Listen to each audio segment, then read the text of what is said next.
Ahora es el turno de Pilar. Si quieres puedes... Pilar Rico, a la que la mayoría ya conoceréis, por no decir todos prácticamente. Pilar es la jefa de unidad de ciencia abierta de la FECID. Es también profesora asociada de la UNED, precisamente. Ella es doctora en Gobierno y Administración Pública por la Universidad Complutense y presta apoyo al Ministerio de Ciencia, Innovación y Universidades en el diseño, aplicación y evaluación de las políticas nacionales y europeas de ciencia abierta, centradas en los repositorios de acceso abierto, el mercado de la información científica y la educación académica diamante. A nivel internacional, ella es representante representante nacional de España en el EOX Steering Board, en el grupo experto de la Comisión Europea del National Points of Reference de Open Science y en el Comité de Programas de Infraestructuras de Investigación. Ha participado también en varios proyectos, en 7 concretamente, del FP y de Horizonte 2020, entre los que destaca EOS Future desde el 21 al 24 y actualmente participa en 3 proyectos de Horizonte Europa. DIAMAS, que es Developing Institutional Open Access Publishing Models to Advance Scholarship Communication, EOS Trail y Almasi, que hasta el 27. Entonces, pues nada, cuando quieras, pues... Muchas gracias. Gracias por la presentación. ¿Se va a poner directamente las diapositivas o las pongo yo? Te la pongo. Gracias. Buenos días a todos. Gracias a la UNED por la invitación a FECID a participar en este congreso y a hablar de la Nube Europea de Datos de Investigación, la famosa IOS, que tantos quebraderos de cabeza nos trae porque es un concepto polisémico y complejo de entender desde determinadas esferas. Entonces, mi objetivo hoy aquí es ayudaros a comprender qué significa IOSC, qué implicaciones tiene para la labor de las bibliotecas y cómo nos interpela a nosotros como comunidad nacional de agentes implicados en la implementación de las políticas de ciencia abierta. A mí ya sabéis que siempre me gusta explicar la FECID, que es la institución a la que represento, y explicar el rol que desempeñamos en cada una de las actuaciones sobre las que hablamos en público. Nosotros somos una institución del sector público estatal que dependemos del Ministerio de Ciencia, Innovación y Universidades. Y nuestra labor fundamental consiste en implementar a nivel práctico las decisiones estratégicas que se toman dentro del Ministerio, tanto las que vienen marcadas por el contexto internacional, como es la Nube Europea de Datos de Investigación, como vamos a ver ahora, como las que se toman por parte de la propia jerarquía del Ministerio. Nosotros aterrizamos en servicios específicos y labores concretas esos movimientos estratégicos que se toman varios niveles por encima de nosotros. Somos una institución relativamente joven, nos crearon en el mismo año que ANECA, como curiosidad. Lo que pasa es que tenemos una fórmula jurídica diferente, ambas nacimos como fundaciones, ellos se constituyeron luego en organismo autónomo y nosotros seguimos siendo una fundación del sector público estatal. Trabajamos 140 personas con una media de edad parecida a la mía, no voy a decir cuál, y administramos un presupuesto público de 30 millones de euros. Ese dinero viene de presupuestos generales del Estado, del programa 46, que es el que financia la actividad investigadora a nivel nacional, como sabéis, y de financiación que obtenemos en concurrencia competitiva a través de proyectos europeos, porque nosotros formamos parte de ese grupo de agentes que participan en acciones de coordinación y acciones de coordinación financiadas por la Comisión Europea. ¿Qué es IOSC? IOSC es una iniciativa puesta en marcha por la Comisión Europea en el año 2020 a instancias de la presidencia alemana del Consejo de la Unión Europea para generar un ecosistema de generación, preservación, almacenamiento, gobernanza, accesibilidad y reproducibilidad de los datos de investigación similar a las de las publicaciones académicas, es decir, generar un contexto de comunicación de datos de investigación y preservación a largo plazo, pero gobernado por instituciones públicas. Es decir, que a la vista de la situación a la que nos habíamos visto abocados como consecuencia del ímpetu del sector comercial de publicación académica, la Comisión Europea decide que los datos de investigación son un resultado de investigación a veces más valioso que las propias publicaciones y que los problemas a los que está tratando de resolver dentro del mercado de la publicación académica no podían reproducirse en el marco de la comunicación de datos de investigación y, por lo tanto, decide tomar las riendas de la generación de ese ecosistema de datos de investigación desde el minuto más inicial del que toma conciencia de la situación. Y ahí pone en marcha la construcción del European Open Science Cloud. Para quienes no estéis muy familiarizados con las instituciones de la Unión Europea, hay muchas, pero las tres grandes instituciones que dominan todo el panorama institucional son el Parlamento, el Consejo y la Comisión. El Consejo es la representación de los Estados miembros. Ahí están representadas en cada una de sus configuraciones las reuniones de los ministros y ministras de cada ramo. El ECOFIN es la reunión de los ministros de Economía y Finanzas. Pero cuando la configuración es de los ministros de Ciencia, pues también se llama Consejo, pero es el Consejo de los Ministros de Ciencia y Tecnología. Y cuando se reúnen los jefes de Estado y de Gobierno, es el Consejo, con mayúsculas, digamos. Pero el Consejo tiene distintas configuraciones que responden a las distintas estructuras ministeriales.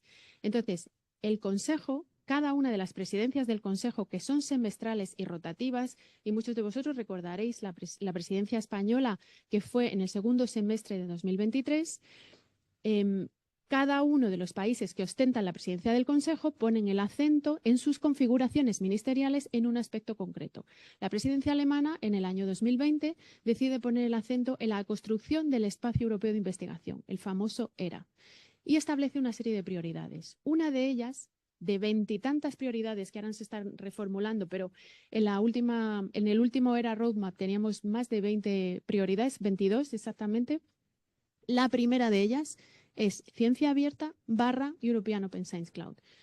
Esto nos da una idea de la envergadura y la relevancia que tiene a nivel estratégico y a nivel de agenda de toma de decisiones la puesta en marcha del European Open Science Cloud. Y la Comisión Europea, que es el agente ejecutor, tenemos el Consejo, los Estados miembros y la Comisión, que son los ministerios de la propia Unión Europea, deciden poner sobre la mesa un total de 1.000 millones de euros para financiar la nube europea de datos de investigación. 500 millones de euros a través del octavo programa marco Horizonte 2020 y 500 millones de euros a través del noveno programa marco, que es el que está actualmente vigente, que es Horizonte Europa. En total, 1.000 millones de euros. En algunos sitios veréis escrito 1 billion euros, porque está expresado en términos, sabéis que hay una diferencia entre cómo decimos en español billones, lo que significa billones, y lo que significa en inglés billones. En español es 1 millón de millones, en inglés es 1.000 millones. Entonces no es 1 millón de millones, son 1.000 millones de euros. Y nos explica con este gráfico el qué, el por qué y cómo. Y el cómo es lo que complica la comprensión de qué es el European Open Science Cloud, porque como concepto en sí mismo tiene sentido, vamos a generar un ecosistema de comunicación de datos de investigación, pero el cómo complica un poco su comprensión. La Comisión decide que va a financiar la construcción de ellos a través de esos 1.000 millones de euros que se ejecutan a través de los programas marco, los programas que financian la actividad investigadora. Horizonte 2020 antes, Horizonte Europa actualmente. Y esta es la diapositiva clásica que la Comisión nos presenta para explicar cómo se estructura Horizonte Europa. Se estructura en 3 pilares: el pilar 1, que es ciencia excelente, el 2, que son los retos globales y los clústeres, y el pilar 3, que es innovación. Y luego un pilar transversal, que es fortalecimiento del espacio europeo de investigación y ampliación de sus fronteras. Ahí abajo es donde se financian las actividades de ciencia abierta, las más cercanas a nosotros, pero en el programa de infraestructuras, que lo tenéis rodeado con un círculo rojo, es en el programa en el que se financian las actuaciones de ellos. ¿Qué significa esto? El programa de infraestructuras de investigación es uno de los más técnicos de todos los programas.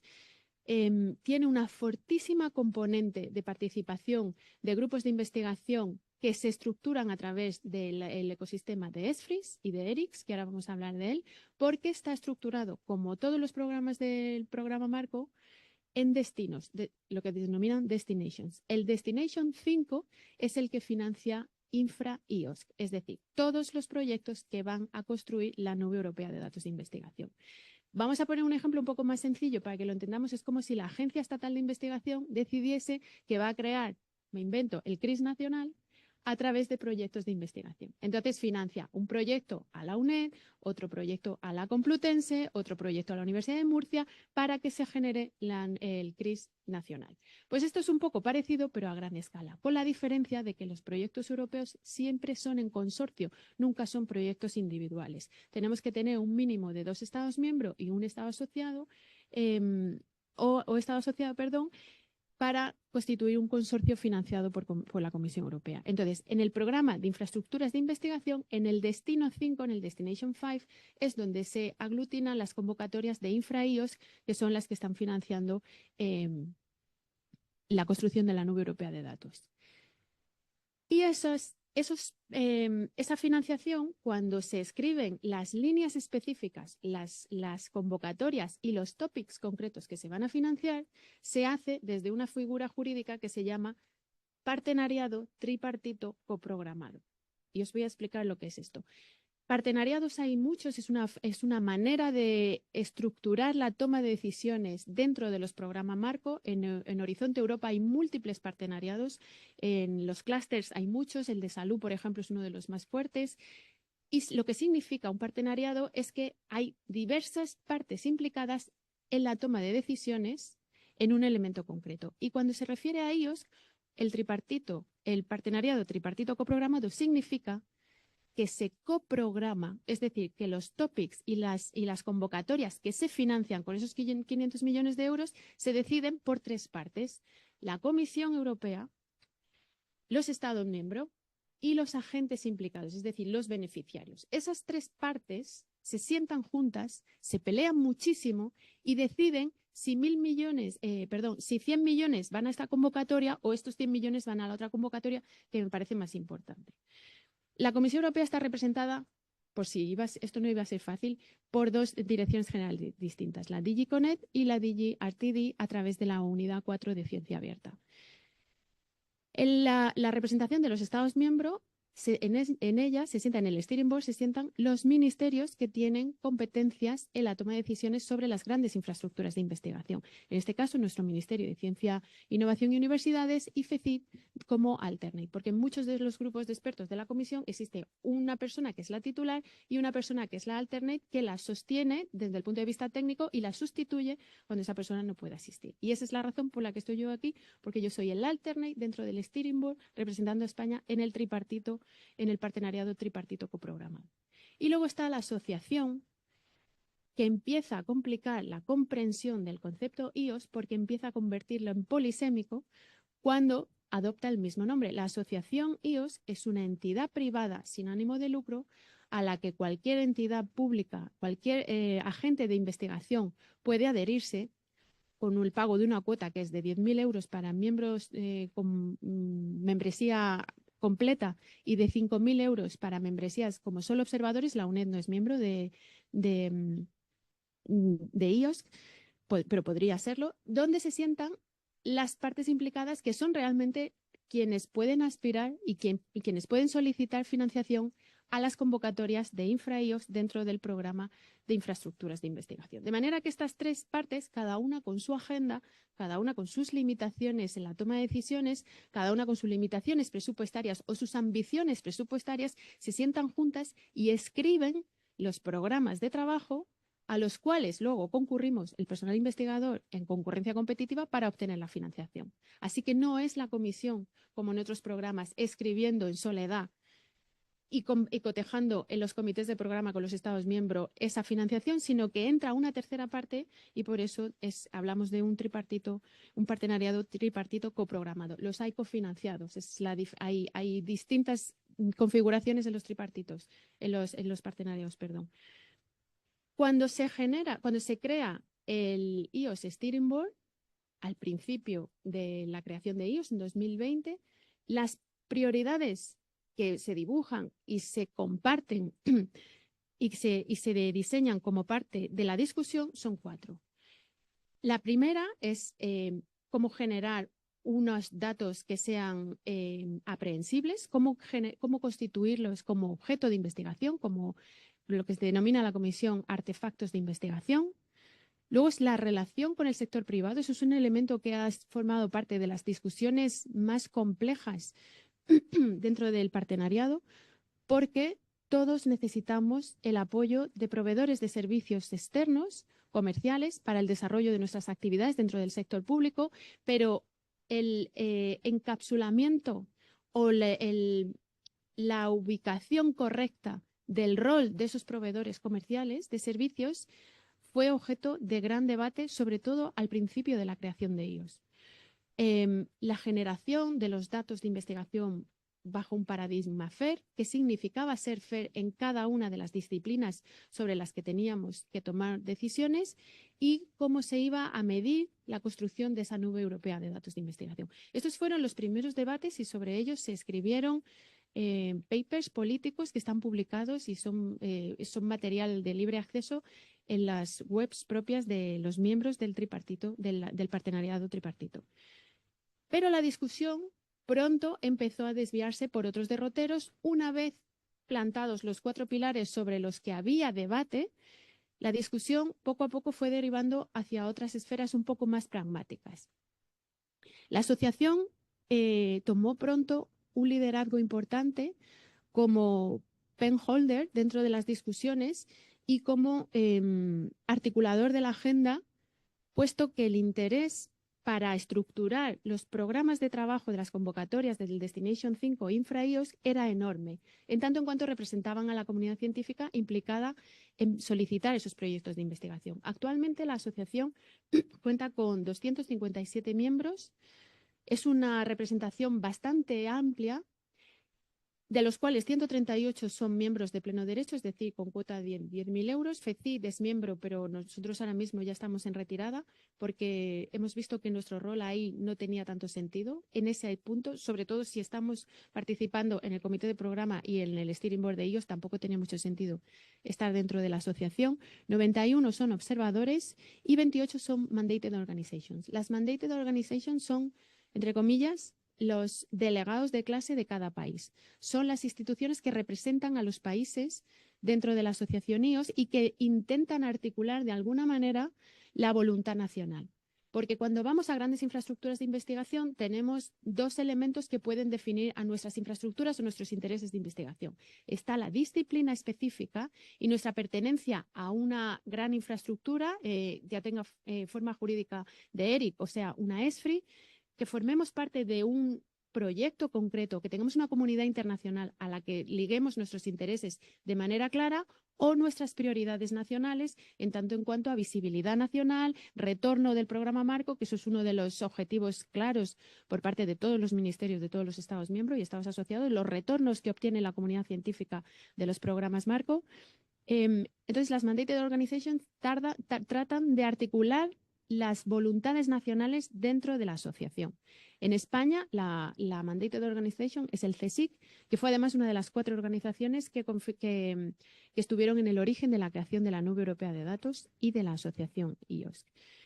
Hay 30 instituciones que son españolas, tenemos una amplia representación y tenemos una persona española, Nacho Blanquer, de la Politécnica de Valencia, que forma parte de la estructura de gobierno de la asociación IOS. Ese puesto se adquiere por votación por parte de todos los miembros y Nacho complementa la labor del CSIC en articular la voluntad de los potenciales beneficiarios españoles dentro de la asociación para ir permeando de abajo hacia arriba al diseño de los programas de trabajo de las convocatorias de infraestructuras. Aquí me gustaría hacer un pequeño inciso sobre qué significa ciencia abierta en términos biblioteca y qué significa ciencia abierta en términos comunidad científica de grandes infraestructuras. Vosotros sabéis mejor que nadie que el concepto de acceso abierto es un concepto que surge de las bibliotecas y que luego se transforma, por razones que hemos hablado muchas veces, en un concepto de amplio espectro, que es el de ciencia abierta, que tiene una vocación sistémica y que cubre todos los aspectos de la investigación. Cuando la Comisión asume en su narrativa y los Estados miembros en su narrativa de la construcción del ERA que la nube europea de datos y la ciencia abierta son lo mismo, no es que lo esté diciendo yo, es que lo dice el ERA Roadmap y que lo dicen las prioridades del ERA. Cuando hablamos de ciencia abierta, hablan directamente de ellos, y cuando hablan de financiación de ciencia abierta, sobre todo defienden la financiación adjudicada a la construcción de ellos. En ese momento, Las bibliotecas tienen, o al menos son apartadas un poco de la conversación, dejan de ser el único agente interpelado por ese término y empiezan a compartir espacio con comunidades científicas que trabajan en servicios concretos para la generación de la nube europea de datos. Y me estoy refiriendo a las comunidades científicas que trabajan en inteligencia artificial, por ejemplo, o que trabajan en la gestión de en los data spaces, etc. Cuando IOSC se convierte en sinónimo en algunos contextos de ciencia abierta, las bibliotecas empiezan a perder peso específico en detrimento de las comunidades científicas, que no siempre saben compartir ese espacio, y que a mí me gustaría que uno de los resultados de esta conversación de hoy fuese que recogiésemos el guante cada uno desde nuestros ámbitos y que entendiésemos que hay que trabajar de manera conjunta, porque quienes están interpelados por el programa de infraestructuras de investigación no son el colectivo de las bibliotecas, y sí son el colectivo del personal investigador, que son beneficiarios netos de esas convocatorias. De manera que son el agente que entiende lo que significa escribir una convocatoria en unos términos o escribir una convocatoria en otros términos. Desde biblioteca es difícil que entendamos la diferencia entre determinados aspectos técnicos en la escritura de las convocatorias, pero sí podemos trabajar de manera conjunta con nuestras comunidades científicas de esas disciplinas para que el apoyo de la biblioteca sea esencial y el entendimiento experto del contenido de esas convocatorias descanse sobre las personas que tienen capacidad para influir en beneficio de toda la comunidad, no solo en beneficio de su comunidad científica, sino en beneficio de todo el Sistema Nacional de Ciencia y Tecnología. En este contexto, como parte de nuestra experiencia siendo miembros de la asociación, hemos visto que muchas de las instituciones que participaban en la asociación tenían como representante a personal de biblioteca, y hemos visto que otras instituciones tenían como representantes a personal investigador, y que quienes estaban en este segundo caso tenían más capacidad para desenvolverse con soltura en los debates técnicos y en las task forces de la propia asociación y contribuir de manera efectiva a la configuración de esos programas de trabajo, que luego finalmente son los que se llevan el gato al agua, si me permitís la expresión. La asociación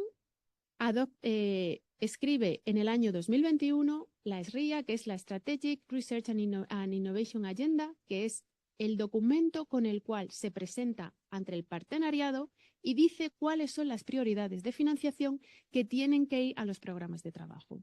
Es un documento a 4 años vista, es una estrategia a 4 años vista que llega hasta el año 2027, que es cuando acaba Horizonte Europa y empezará el 10º programa marco a partir de 2027. Y esa estrategia a 4 años la va troceando en documentos más entendibles y con un plazo temporal más fácil de manejar, que son el MAR, el Multi-Annual Report. Actualmente estamos trabajando con el documento que preparó la asociación, es decir, la asociación, volvemos otra vez, los agentes implicados, los solicitantes de ayudas, escriben la estrategia y la someten a discusión de los Estados miembros y de la Comisión, que son quienes tienen el dinero finalmente.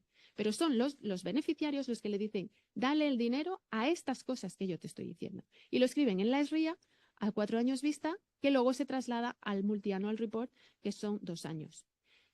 Aquí, de nuevo, son los miembros de la asociación los que escriben este documento. Y simplemente me gustaría que pensaseis la capacidad real de bibliotecas de poner prioridades específicas de financiación del programa de infraestructuras de investigación sobre un documento de esta envergadura.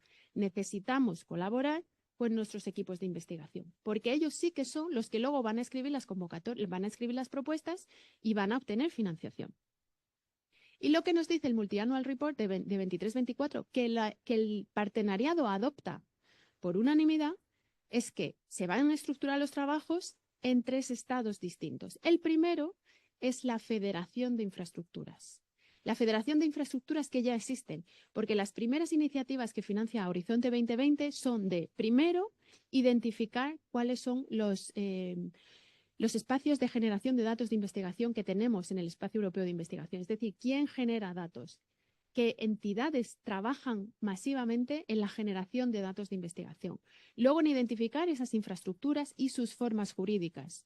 Son ESFRIs, son ERICs, son infraestructuras nacionales que son exactamente qué gobernanza tienen, qué protocolos de preservación y apertura de datos de investigación están implementando y cómo abren el acceso a sus datos de investigación al resto de las comunidades científicas, para que todos esas configuraciones institucionales sean lo más parecidas posibles. Lo mismo que nosotros en biblioteca nos aseguramos de que nuestros datos sean fair, de que el repositorio tenga los metadatos, pues a nivel institucional se quieren asegurar de que todas esas grandes infraestructuras sean interoperables a nivel de gobierno, a nivel de produzco, preservo, doy acceso y mantengo bajo custodia pública esos datos de investigación. Es una filosofía parecida a la que aplicamos nosotros a nivel etiqueta en biblioteca, pero a nivel institucional.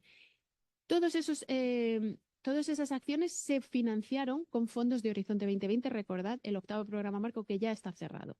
Y el primer gran objetivo del Multi-Annual Report es federar esas infraestructuras. Para poder federarlas tenemos que tener un acuerdo sobre esos elementos que os acabo de mencionar. La segunda es generar valor añadido, y aquí es donde entra con fuerza el debate sobre qué rol deben de prestar los proveedores de servicios comerciales, y el tercero es generar impacto para la ciencia abierta. Aquí también el debate sobre si la nube europea de datos cubre todos los aspectos de la ciencia abierta o no es un debate abierto, pero lo cierto es que de alguna manera el grupo de expertos tiende a apropiarse un poco del concepto de ciencia abierta, con lo que nosotros no estamos de acuerdo ni muchísimo menos. Y aquí os pongo como ejemplo el programa de trabajo del Destination 5 de InfraIOS de 2023 y 2024 para que veáis que todas las prioridades que se recogieron tanto en la RIA como en el mar fueron directamente a convocatorias específicas. La convocatoria 0101 de InfraIOS 2023, la 02, la 03, la 04, todas están prácticamente traducidas de la SRIA y del mar. Esto sería un ejercicio para cotejar los tres documentos y para que viésemos el impacto real. Vosotros ahora tenéis que hacer un acto de fe, pero lo que os quiero compartir aquí es que todas esas prioridades que la asociación definió como esenciales para la puesta en marcha del Multi-Annual Report acabaron siendo convocatorias concretas de esos 500 millones de euros que tenemos para repartir en Horizonte Europa. Y aquí tenemos un mapa de los logos de los proyectos que fueron financiados con la convocatoria de InfraIOS de 2020. No están todos, pero simplemente para que veáis cómo todos han asumido dentro de su nombre de consorcio, dentro del nombre del proyecto, la palabra IOS para seguir contribuyendo más a esa condición polisémica de la palabra IOS, porque recordemos que es una iniciativa de la Comisión Europea impulsada por el Consejo, que es un objetivo en sí mismo, es un proceso ahora mismo, es un partenariado tripartito coprogramado, es una asociación que es una de las tres partes, es el Steering Board, que es otra de las tres partes, y son todos los proyectos que han sido financiados con el Destination 5 InfraIOS, tanto en Horizonte 2020 como en Horizonte Europa. Y aquí tenemos pues IOS Nordic, IOS Pilar, IOS Live, IOS Secretariat. IOS Secretariat fue el origen, además del sustento de la estructura de la organización de IOS. Y en Horizonte Europa seguimos con la tendencia. Esta información la podéis encontrar en la página de la asociación IOS, donde tenemos listados todos los proyectos que actualmente están financiados con el Destination 5 de InfraIOS Horizonte Europa. Los otros 500 millones de euros. 500 Horizonte 2020, 500 Horizonte Europa.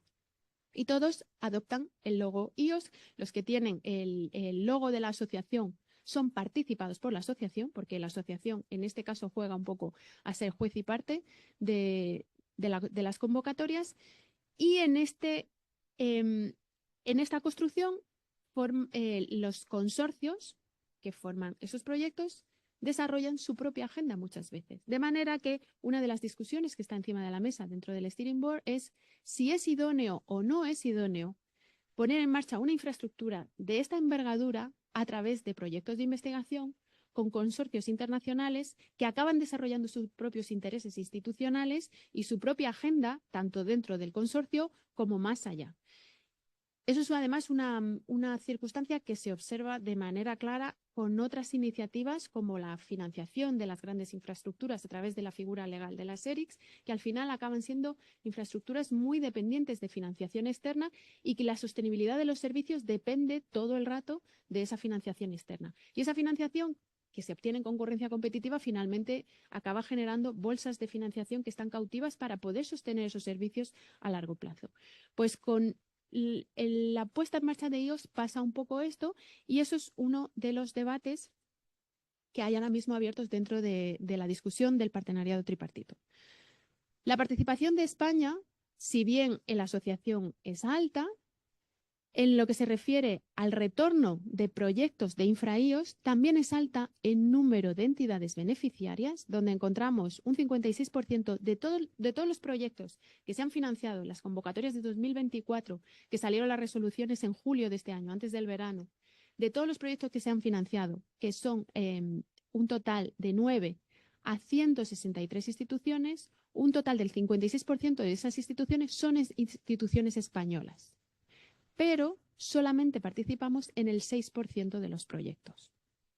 Es decir, que participamos en pocos proyectos, pero muchas instituciones participan. ¿Por qué hay esa diferencia? Porque hay instituciones que participan en varios, porque a veces no participamos como miembros del consorcio, sino como terceras partes o como partes asociadas. Y luego tenemos 2 entidades que son coordinadoras de 2 proyectos, de IOS Siesta y IOS Titán, que los tenéis aquí abajo. Siesta, sí. Los tenéis aquí abajo en el gráfico en las esquinas, derecha e izquierda. Siesta y Titán, que acaban de empezar, acaban de ser financiados. Supongo que las reuniones de lanzamiento serán en enero, porque estarán firmando los acuerdos de subvención. Y tenemos dos importantes proyectos que son coordinados en España, pero la presencia de nuestras instituciones todavía tiene un cierto margen de mejora. Ahora mismo tenemos 5 debates abiertos, a cual más complejo dentro de las discusiones del tripartito. Recordad, la Comisión, los Estados miembros y la Asociación discuten sobre estos temas en las reuniones que mantenemos. La primera es la relación de IOS con los data spaces, y ahora lo vamos a ver. La segunda es cuál es el modelo que se va a mantener más allá de 2027, es decir, en el 10º programa marco. Por eso es una discusión que afecta a toda la configuración del programa marco, porque los partenariados no han sido lo útiles que deberían, se ha mostrado que no han sido tan útiles como se esperaba de ellos, y que la coprogramación resulta insuficiente. Hay opciones encima de la mesa como son la cofinanciación de esos partenariados, opciones que gustan bastante a países que tienen más presupuesto para investigación que España. Hay otras que forman parte de modelos legales contemplados en los tratados de la Unión Europea, como una Joint Undertaking, por ejemplo, que es un esfuerzo compartido donde pueden entrar los proveedores comerciales para formar una gran infraestructura que se dedique a un tema concreto, como por ejemplo EuroHPC, es una Joint Undertaking que funciona bastante bien en el caso de España. O modelos un poco híbridos donde la asociación juega un papel fundamental. Esa es una discusión que nos ha llevado a lugares complicados, porque la asociación reclama una manera de unos modelos de gobernanza que garanticen su sostenibilidad a largo plazo, mientras que la Comisión reclama su derecho a zafarse, si me permitís, del lastre de la asociación una vez dibujado claramente el panorama, puesto que la Comisión es quien ostenta el poder sobre el presupuesto y no quiere estar anclado a la agenda de decisión que tiene la asociación, sobre todo cuando no representa a todos los actores. Representa a algunos, y algunos que pueden pagar una cuota tan grande como 10.000 euros, que no es el caso de todos. No todas las instituciones pueden pagar 10.000 euros, o no todas consideran que sea ese el espacio donde para decidir tengo que pagar, por ejemplo. Otra es la relación con el ESFRI Working Group, que es uno de los grupos de expertos de la Comisión Europea, que lleva una trayectoria de trabajo importante y que de alguna manera el grupo de expertos del Steering Board le pisa el terreno.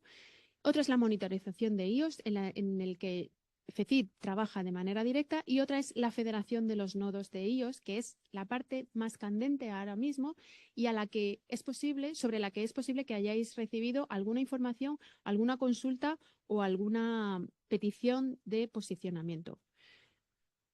Otra vez voy a volver un poco al principio, para que entendamos cuál es nuestro papel como biblioteca.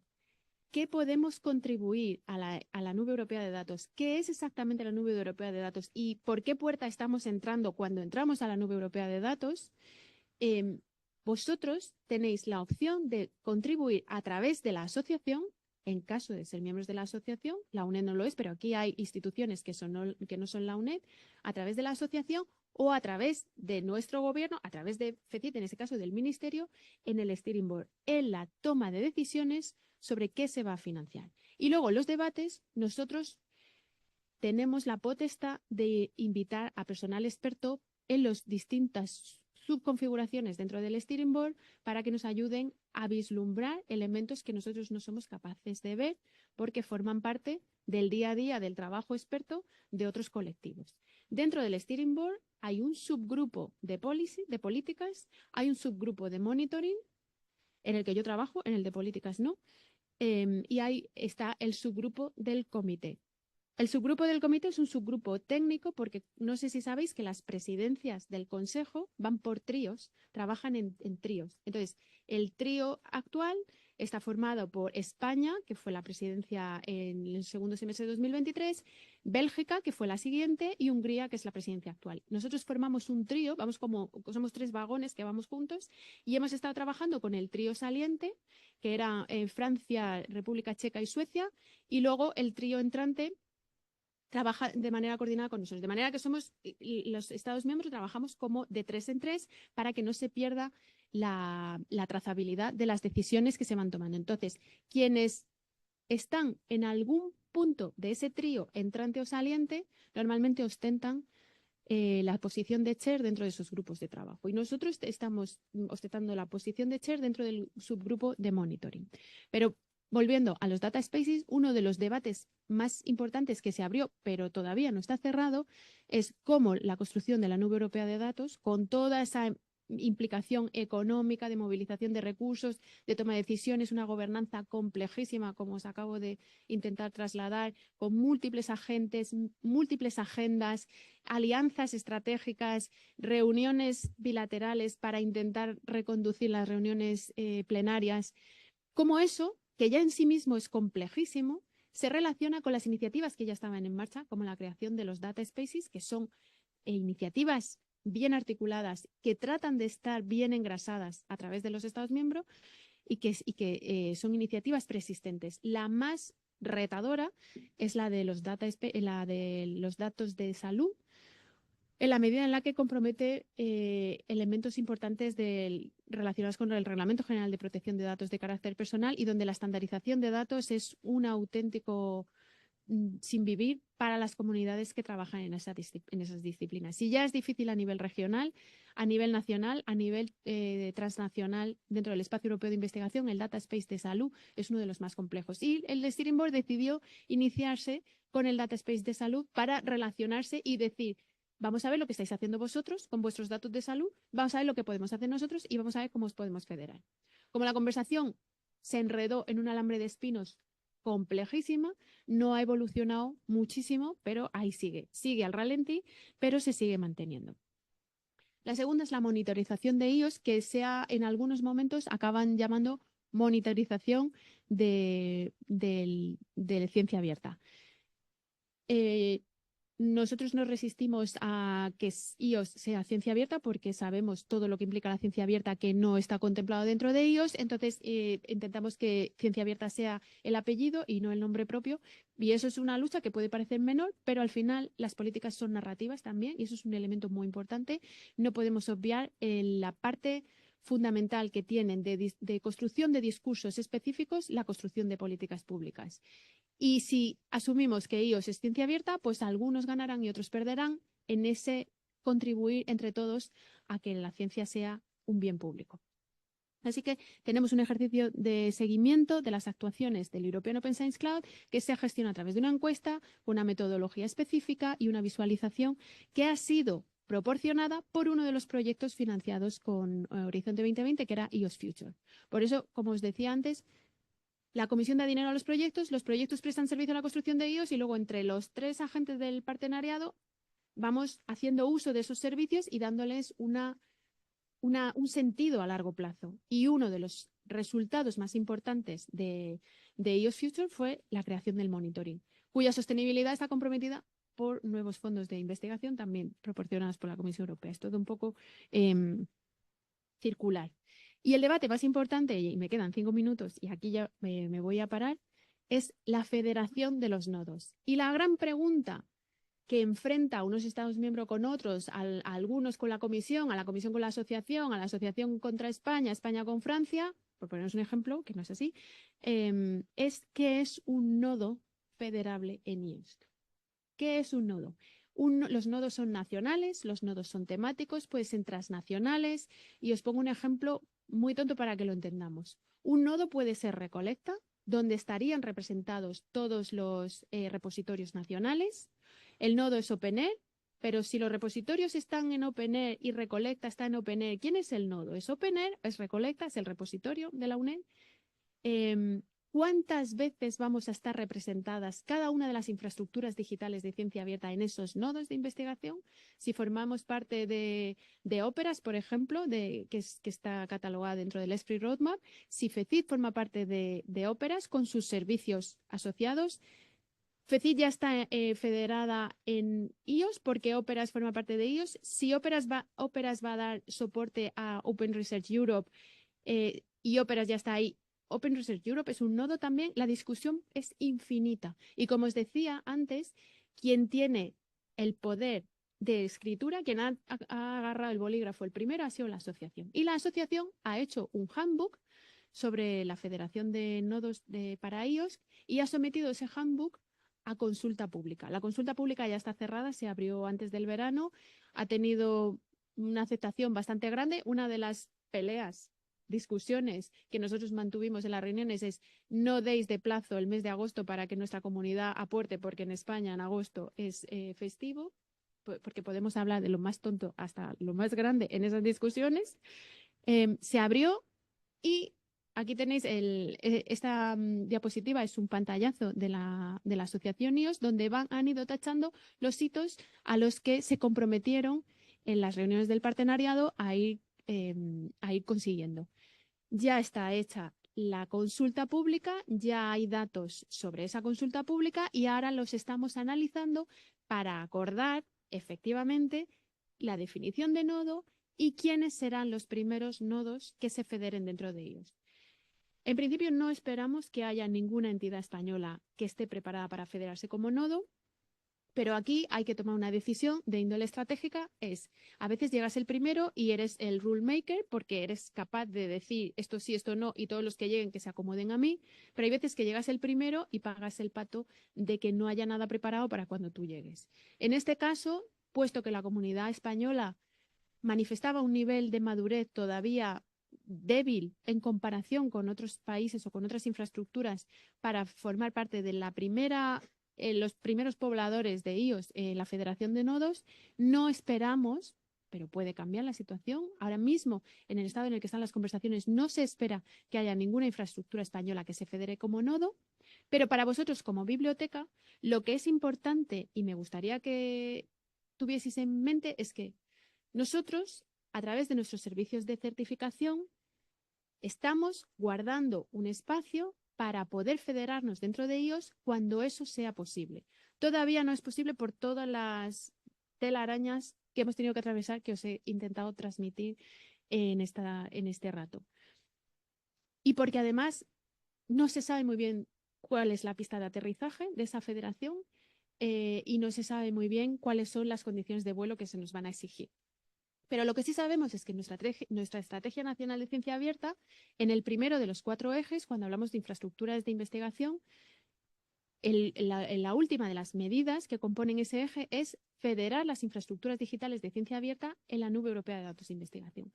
Y para eso utilizamos nuestros servicios de financiación con María de Guzmán, que financiamos sistemas CRIS, financiamos repositorios, financiamos plataformas de edición y publicación académica, que son un agente importante también, y tratamos de que estén preparados para que en el momento en el que ese aeropuerto esté abierto podamos despegar y llegar a ese sitio. De manera federada, de manera articulada, de manera individual, eso todavía no se sabe, pero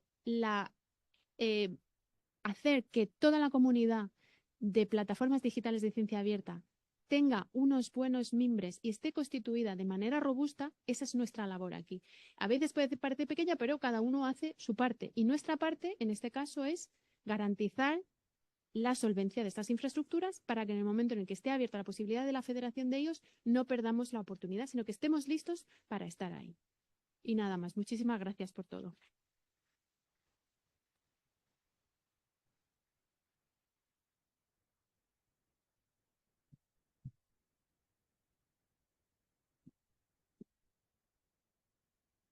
Voy a abusar de la confianza de Pilar para deciros que, si os parece, si tenéis preguntas, casi abordarlas en el desayuno, porque así cumplimos horario. Es que la mañana va tan apretada que como generemos 15 minutos de retraso, salís de aquí a las 4 de la tarde.